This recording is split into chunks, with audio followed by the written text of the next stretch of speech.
Alhamdulillah, wassalatu wassalamu ala rasulillah, wa ba'd. Did you know that in the year 2015, there were 1,826 billionaires in the world?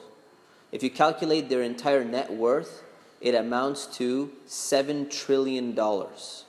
And that's only under 2,000 individuals. You calculate that much wealth, and then you look at how many people live in poverty. There are 1.3 billion people in the world today that live in extreme poverty, which means that they live off of only $1.25 per day. If there was a system that could help redistribute some of that wealth from the richest of the rich to the poorest of the poor, we would find that we would be able to help those people who are in need and actually result in more equality and more justice in the world today. Well, there is a system, and that system is known as Zakah. And one of the interesting things is that it helps to redistribute the excess savings that people have to people who do not have that excess savings. So if you were to only take those billionaires that I mentioned to you, less than 2,000 people, and if they had to pay Zakah that all Muslims are supposed to be paying, then they would be giving out $176 billion in a Zakah to be redistributed to those people who are in need. It's amazing. But one time, a Muslim sister came to me and she asked me a question. She said, you know, I was thinking of giving Zakah this year, and she said, I was planning on writing a check for $100. And she's asking me, do you think that's a good amount? Is that what I should pay? And should I just put it in the donation box of the mosque, or should I do something else with it? Now, some of you may be laughing at that question. Some of you may be crying at that question if you understand and you know what zakah means. But the reality is that many people, they don't know what zakah is. And that's the problem with the statement that this sister made. The first thing she said was, I was thinking about paying zakah this year. Zakah is not something that is optional. It is something that is obligated on Muslims who have a certain amount of excess wealth. And it's important to differentiate between something that is obligated upon Muslims, meaning they have to do it, otherwise they're going to be sinful, and something which is optional, which they can do if they feel like doing or if they feel generous that day. The second thing she said was, is that a good amount? $100.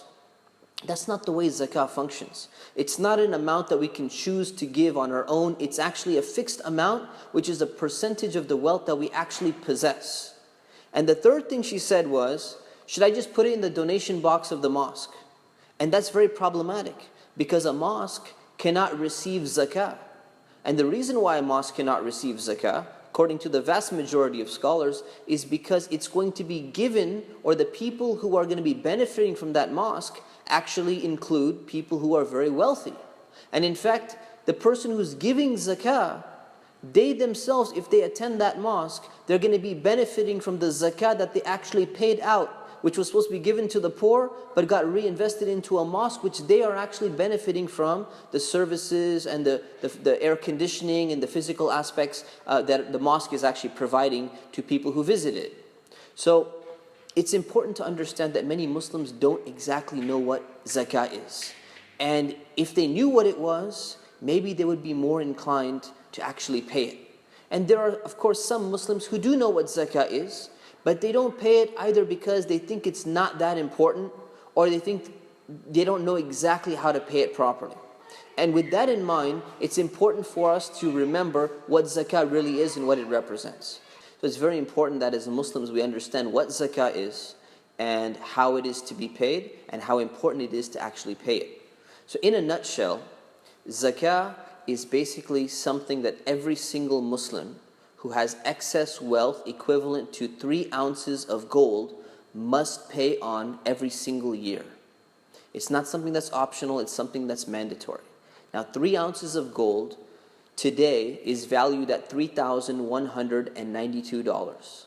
That means that if somebody adds up all their accounts, their checking account, their savings account, their stocks, the cash that they have at home, the cash that they have under their bed, sitting in their car, and if all of that amounts to more than $3,192 today, and 1 year prior to this, they also had more than 3 ounces of gold, the value of 3 ounces of gold, then they have to pay zakah. And there's another misconception that many people have, is that they think that they're supposed to pay zakah either on the amount of 3 ounces of gold, or they think that they're supposed to pay on the amount that's been in their possession for an entire year, throughout the year. And that's actually a mistaken notion. So the way that it works really is, if somebody had $10,000 1 year ago, and today in their account now they have $20,000. Since the amount that they have from the last year and this year is over the minimum threshold of 3 ounces of gold, they have to pay zakah, and they pay it on the $20,000 which they currently have with them today. If the situation was reversed, where 1 year ago they had 20,000 and this year they have 10,000, then they would be paying zakah on $10,000. So you pay zakah on the money that you actually have in your possession at the end of the year. And the amount or the rate that you pay is 2.5% of the wealth that you actually have. And it's very important that once this money is calculated, it has to be given either to people who are poor or to the other specific categories that have been mentioned in the Quran, that people are allowed to receive zakah, they're zakah eligible. The last thing I wanted to mention is that the institution of zakah has been mentioned in the Quran 82 times. And in the Quran, it's been mentioned alongside prayer 32 times. Which means that Allah says, and pray and give zakah. In another place He says, and pray and establish zakah. Which means that zakah is just as important as prayer for a Muslim.